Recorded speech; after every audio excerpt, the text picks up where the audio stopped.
they're really cautious. That's how I was seeing it. She was like, "You're not gonna present. You have to get in there." I was like, "I'm scared." Because like the way Pastor describes it is if you put any pressure on them. Yeah. Moving on to a new chapter.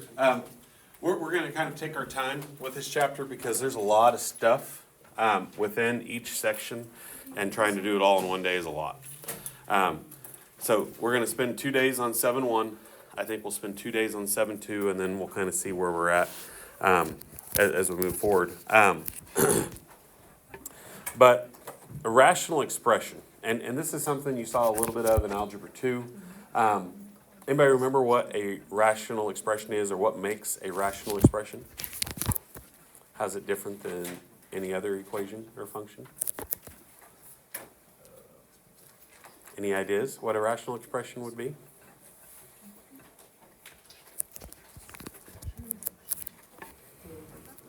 No guesses?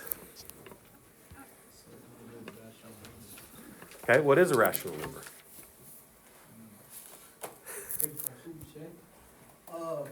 Number? That can be what? Fraction divided by itself. Could be. Expressed as a fraction, okay? Any number that can be expressed as a fraction. So if I have a number like 8, is 8 a rational number?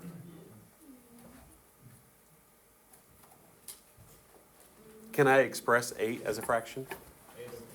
8 over 1 or 16 over 2, right? So I could express it. We don't typically express it as a fraction, but I could, right?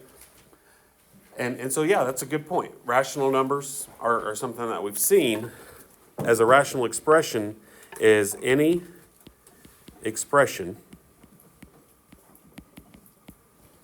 with a variable in the denominator. And so that's what we're going to see all throughout this chapter. We're going to see a lot of examples of rational expressions. Today we're going to look at some real specific ones. Now here's what I'm going to tell you. As we go through chapter 7, then we're going to have to be really solid on our factoring. So the chapter that we just got done with, if you're not real comfortable with factoring or don't remember all of these methods that we've talked about, then probably need to make sure that we're keeping a refresher on them. Because we're going to be doing GCF, and we're going to be doing DOPS and product sum. Every once in a while, maybe a slide and divide problem. All of these are going to come up from time to time. So we're going to have to know how are we going to be able to simplify an expression. All right, so let's look at some examples here. Oops.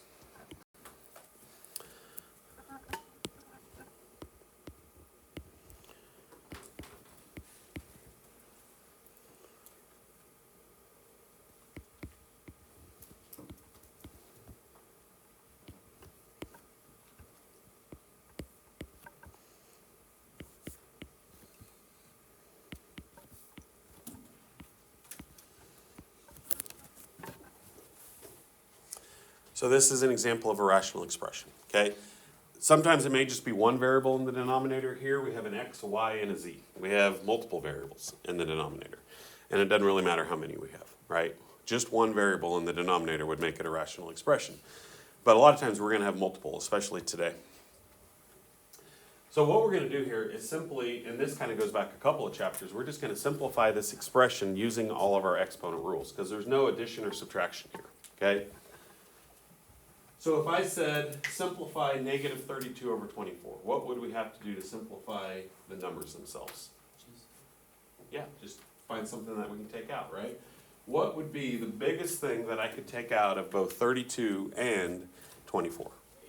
8, okay? And so I'm going to take an 8 out. And when I take it out, I'm dividing by 8. I'm simply reducing that fraction. So 8 goes into negative 32, negative 4 times. It goes into 24 3 times. So that's the first thing. It would be just like reducing a fraction. We're just doing one thing at a time. Okay, then we look at x's. And we talked about this earlier, a couple chapters ago, I have 4 x's on top and 2 x's on bottom. So the one way to think of it is, where do I have more x's at? I have more x's on top. How many more do I have? I have 2 more on top than I do on bottom. So when I simplify those, it just leaves me with x squared. Y's are the same way. I got 3 on top, 2 on bottom. So I'm simply just left with a y. And then my z squareds, because it's the exact same thing, those z squareds are going to just disappear. And so that whole expression simplifies into this. And that's my answer.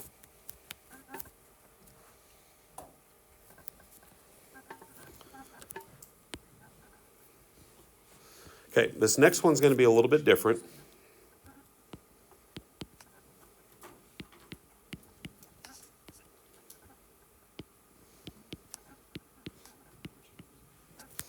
And the biggest thing that makes it different is that it has a plus sign on both top and bottom, okay? And so the things that you cannot do here, like we did on the first one, is I can't just knock out the x's because 2x and 12 are connected together, okay? And so if I'm going to do anything, then what I have to do is I have to simplify both top and bottom first. And this is where the last chapter is going to kind of come into play. If I gave you 2x plus 12 and I asked you to simplify this or factor it, what would I do to factor 2x plus 12? Take a 2 out, you bet. Okay, so we're going to take out a GCF again. So if I take a 2 out, then that would leave me x plus, and remember we're dividing here, so 12 divided by 2 would be 6. Okay, on bottom, you may not take the same GCF out on top and bottom, right? You could, and in some cases you might take a 2 out on both top and bottom, but on this one, when I look at the GCF of 3x plus 18, then my GCF would actually be 3. And if I take a 3 out of those two terms, it leaves me x plus 6. Okay, and what's probably going to start to happen when you do problems like this, they're all kind of set up on purpose, right? And when I start looking at things, then what I notice is these two expressions are exactly the same. I have an x plus 6 on top, I have an x plus 6 on bottom.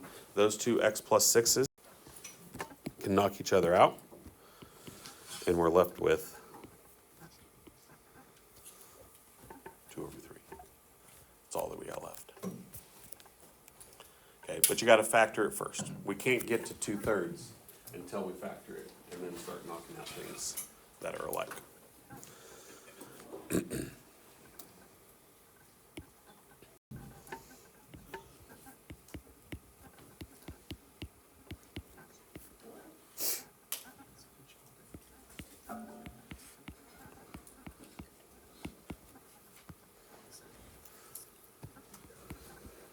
Okay, so I always like to just kind of like draw a fraction and focus on each thing individually, right? We're going to focus on the top, we're going to focus on the bottom, especially since we have plus signs on top and bottom.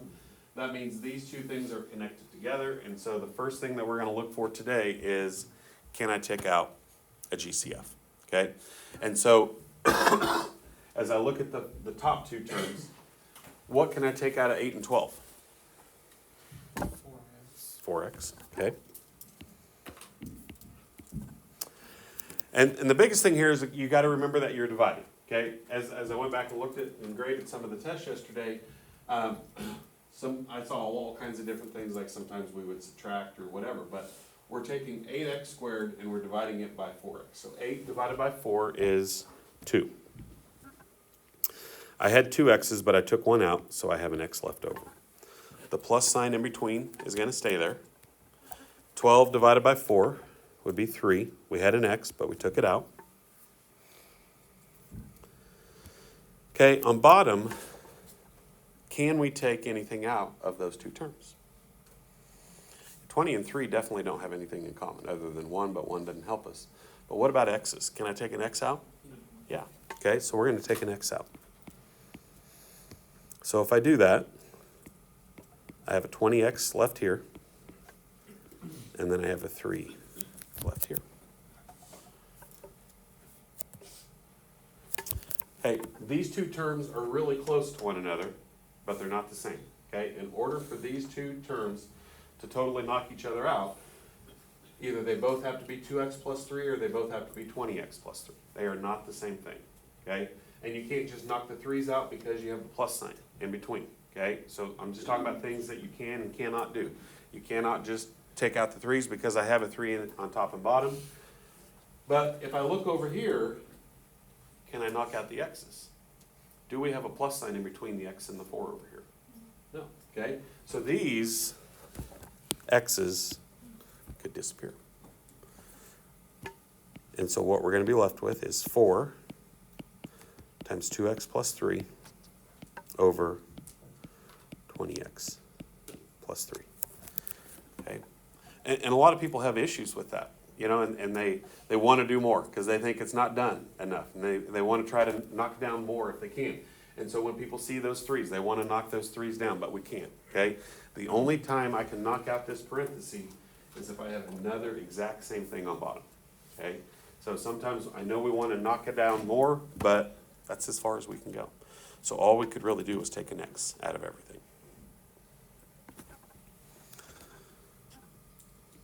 Okay, here's another one that's going to tie into what we did the last couple of weeks.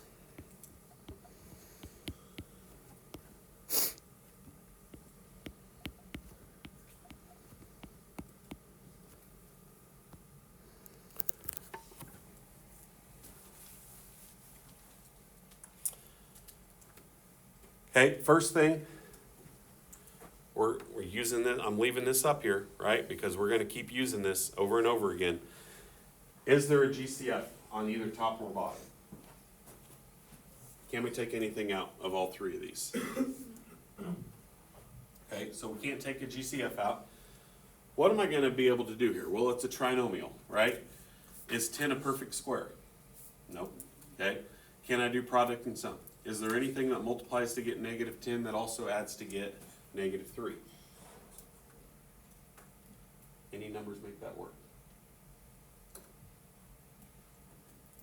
What kind of signs would I need to have in order to get a negative 10? 1 positive, 1 negative, right? So I need 1 positive, 1 negative. They have to multiply to get negative 10, and they have to add to get negative 3.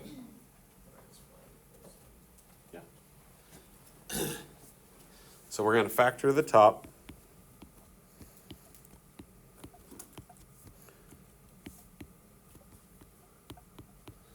Into a minus 5a plus 2. And it doesn't matter which one comes first, which one comes second. Okay, we're going to do the same thing to the bottom.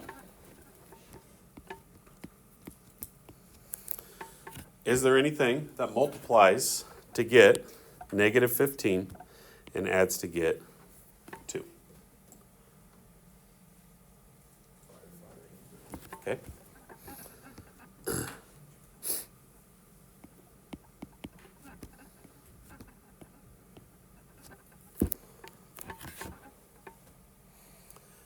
Okay, and then as I look at this, are any of those things the same? No, okay?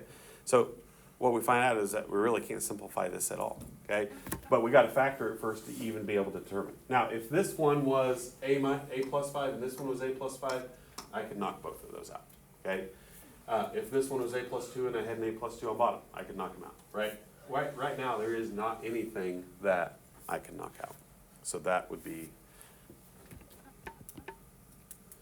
as far as we can go. But we got to factor it first to even determine if we can or can't simplify it.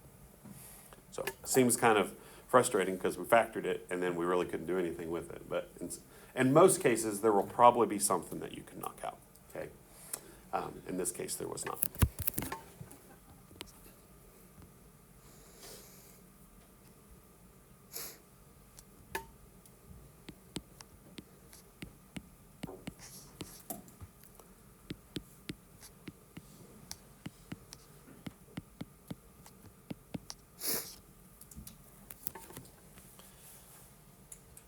How are we going to factor the top here? We got 2 terms.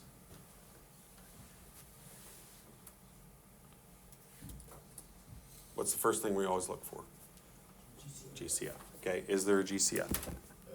X. So we're going to take an X out, and that leaves me X minus 6. Okay, the bottom, there is no GCF, so GCF is out, but it's a trinomial. It's not a perfect square. 12 is not a perfect square. So once again, we're doing product and sum. And I need two numbers I multiply to get 12 and add to get -8. What two numbers would make that work? -6, -2. So we got to be really careful of our signs. Okay, signs are going to be really important today. And then as we look at this one, do we see something in common? We see the x minus 6's are the same. So those two x minus 6's can disappear. And if we're left with, we have an x on top and we have an x minus 2 on bottom. Is it okay for me to knock out those x's? No. Okay. How come? Yeah, this one is attached to the 2. In order for these to knock out, they either have to both be x. If they were both x and x, I could knock it out. If this was a x minus 2 and this was an x minus 2, I could knock it out. If everything knocks out, that would just be 1. Everything divided by itself is 1. Okay? And that might happen. Probably wouldn't happen very often, but it could happen where everything crosses out. And that's my answer. Okay? But once again, just a lot of people they see an x on top, they see an x on bottom, and they just want to knock those x's out. Can't do it. Okay? We got to be really careful about those kind of things. Okay. The other thing that we're going to look at today that kind of goes right along with this is multiplying rational expressions. Eventually, throughout this whole chapter, we'll look at all the different operations. So we're going to do multiplication, we're going to do division, we're going to do addition, subtraction. Today we're going to focus on multiplying. Tomorrow we're going to get into more of the division part of it and how that's different. But multiplying means we're going to have two rational expressions multiplied by one another. There's a couple different ways that you could handle this, and it kind of depends on what I'm given. So here's the first example.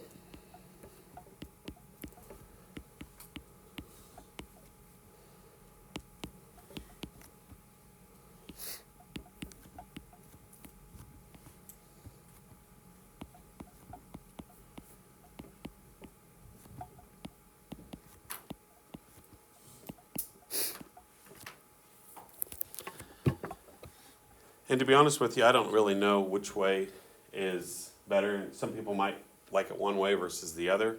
I don't really have a preference one way or the other.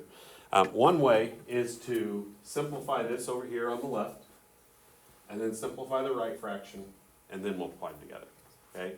So you could simplify them first, and then you could multiply them. The good thing about that is that we'd have a little bit smaller numbers to work with, and it wouldn't be quite so much to be able to multiply, then multiplying them together. The other way you could do it is you could multiply first and then you could simplify it. The good thing about that is you put everything together into one fraction, and then you could simplify it, and it would look very similar to that first one that we did. Okay? So what do you guys think? Do you want to reduce the two fractions first before we multiply, or do you want to multiply them first and then reduce it? What do you think? You want to multiply them first? Okay. And that's probably the way I kind of lean towards if I was going to do it too. But I'm just telling you there's a couple different ways you could approach it. So when we multiply, what we're going to do is we're going to multiply the tops together, we're going to multiply the bottoms together. Okay? And we kind of did some of this in the previous chapters as well. So 8 times 4 is 32. X to the second times x to the third. What are we going to do with the exponents when we multiply them? We're going to add them. So that would be x to the 5th, y to the 7th. Okay, same thing on bottom. We're going to multiply the two bottom terms together. So this would become 72, x to the 7th, y to the 5th. Okay. And as I told you, this kind of turns into the one we did like right at the beginning, where we have a bunch of things that we're going to simplify.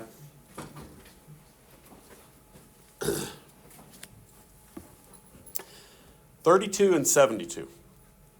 We're going to simplify it. Okay, don't even really pay attention to the variables. If I wrote 32 over 72, I just want to simplify that expression.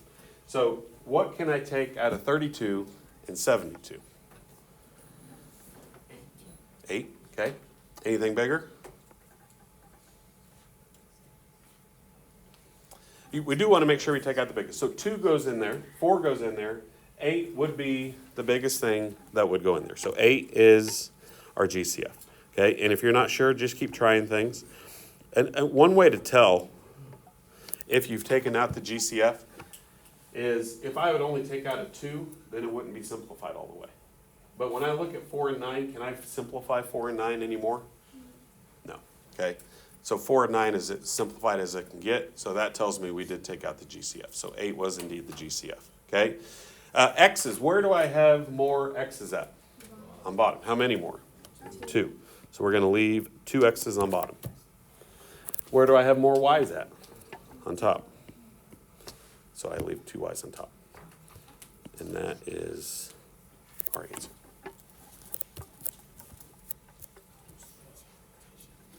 Do you want me to show you the other method, or do you guys just want to stick with that?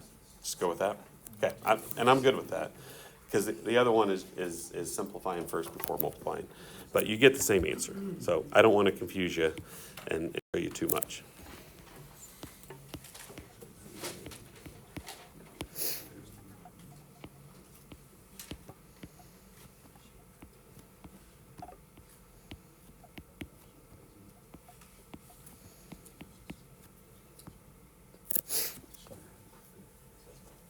Okay, this one's a little bit different than the first one that we did there, or the last one we did, because we got plus and minus signs. In this case, they're all minus, but we have minus signs connecting things together. So I really don't want to multiply these together, because if I was going to multiply these two together, I would have to FOIL. What we're trying to do is we're trying to make it simpler rather than more difficult, right? So we're not trying to get a big, long polynomial. We're trying to break it down. We're trying to make it smaller. So we're going to have to approach each one of these one at a time and see if there's anything that I can do to simplify it or factor it, okay? As I look at 4a minus 16, what do we got? What can we do to 4a minus 16? We can take out a 4, right? It's GCF, okay? So we're going to take out a 4. And here's what I'm going to do. I'm going to take out a 4. I'm going to put it right above it. And then I'm going to cross this out. It's the same thing. If I were to distribute the 4, it would get me 4a minus 16. I'm just writing it in a different fashion or a different form, okay? No big deal. Then you could go to the bottom, you could go to the right, however you want to do it. So I'm just going to move to the right and do all the top ones first. A squared minus 1. Is there a GCF? No GCF, okay? But it's a binomial. Can I do dots? Is x squared a perfect square? Or a squared, I should say. A times a is a squared. Is 1 a perfect square? 1 times 1 is 1, right? So it stops.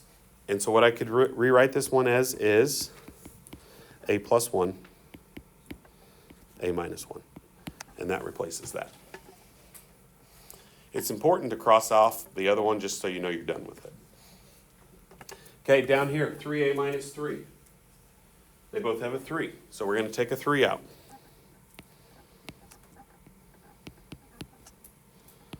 It replaces that. And then finally, there is no GCF on a squared minus 16. A squared is a perfect square. 16 is a perfect square. So this would be a plus 4, a minus 4. Okay, now here's the one thing that I will tell you about multiplication. When we have multiplication, we can turn this into one big division sign. We don't have to keep it as two separate things. Okay, and the reason that's important is because if I have an a minus 4 all the way over here and an a minus 4 all the way over here, it really doesn't matter which fraction it's on. These two will still cancel each other out. Okay, so I just write it as one big division sign. And I can take these two a minus 4s and eliminate them. Okay, do we see anything else that we can eliminate? A minus 1, you bet. So what we have left, on top we have a 4 and an a plus 1. On bottom we have a 3 and an a plus 1. And that's our answer.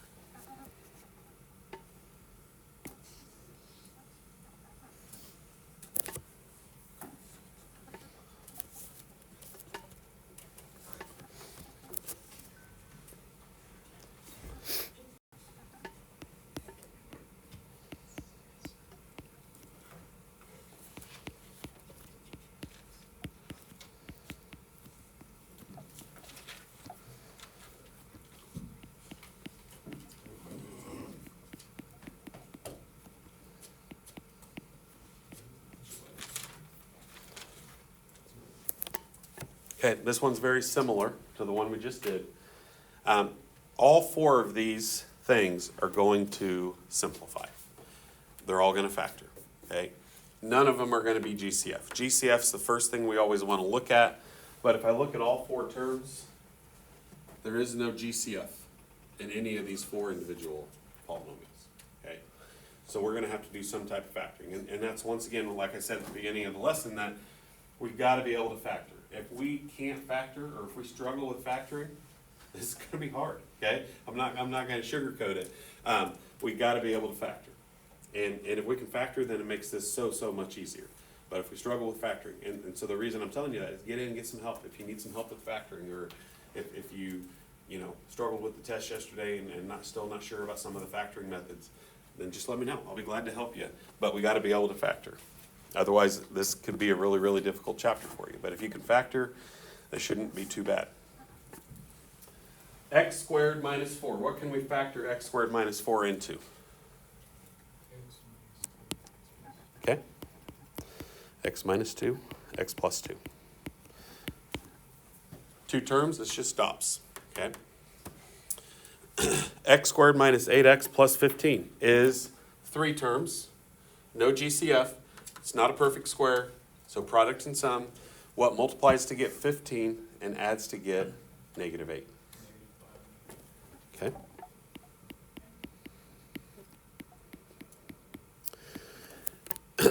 And here's what I'll tell you. If those numbers don't pop into your head right away, it's okay, okay?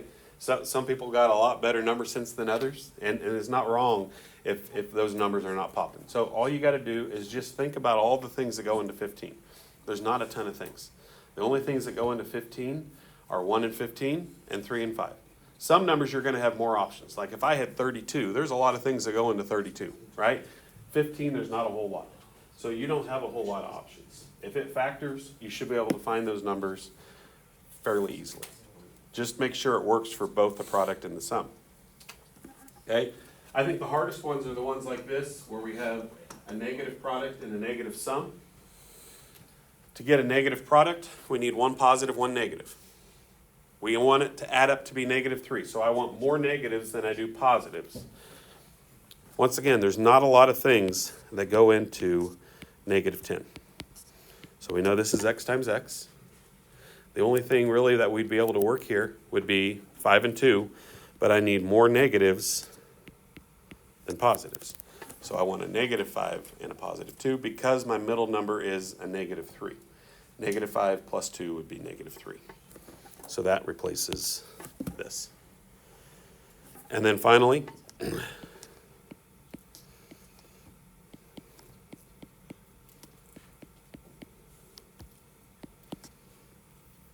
is adopts again. Okay? And think of this as one big fraction. Okay? There's no need to rearrange things or anything like that. There's no need to multiply anything together.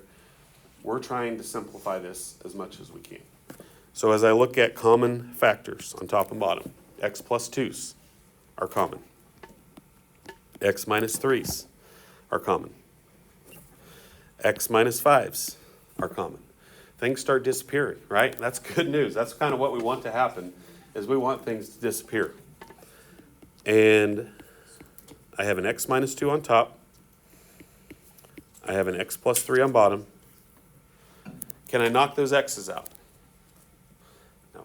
I keep asking that question because I'm telling you right now, that is the most common mistake that gets made in this chapter. People see an x on top, they see an x on bottom, and they're like, oh boy, I can just knock those x's out, right? Let's get rid of them. But can't do it, okay?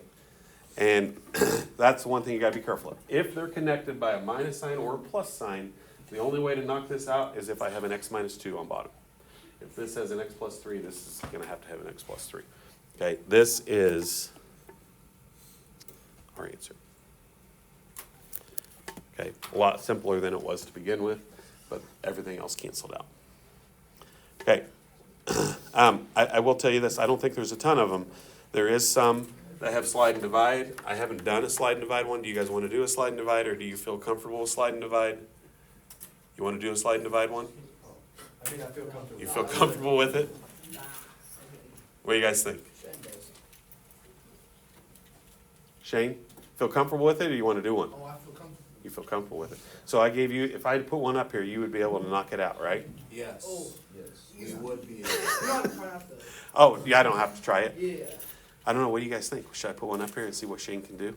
Just I think that would be fun. Just Shane? You guys are not going to help him out at all? Okay, let's see what it is. No. No? You just told me you were confident. I don't want to like show off, you know. You know, I can give you some lifelines. You can like phone a friend or something, you Oh, know? I'll take those. One phone a friend. Can I have a couple? Bro, I know how to do it. Go up there, Shane. I'll shake one. Okay, let's see how good we're at doing this. You gonna do it, or you gonna walk me through it, Shane? I'll walk you through it. Okay, what's the first step on slide and divide? You 2 times 6. Okay, so far so good.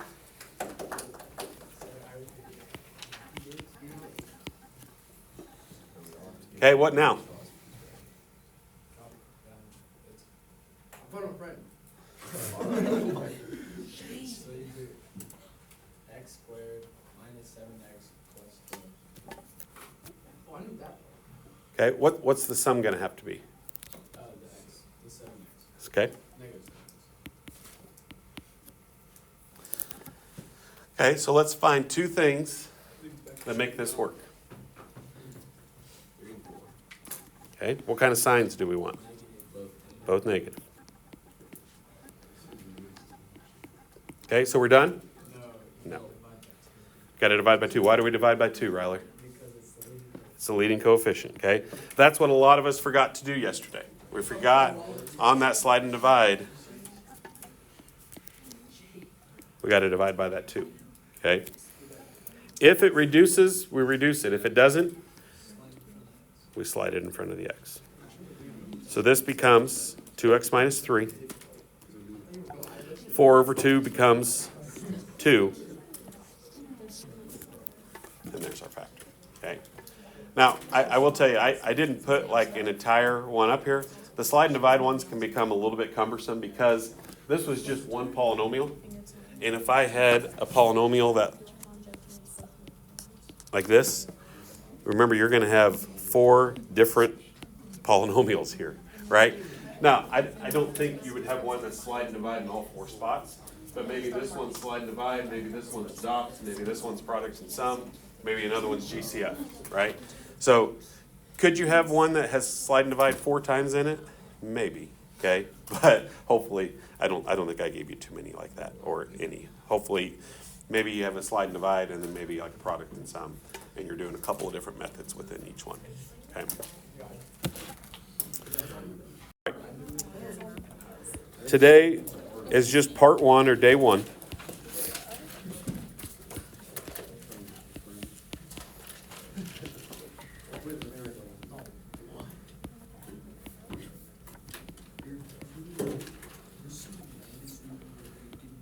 And I just went through and picked some out. That's why I'm just kind of listing them out here. I tried to pick out some that are similar to the ones that we did for examples.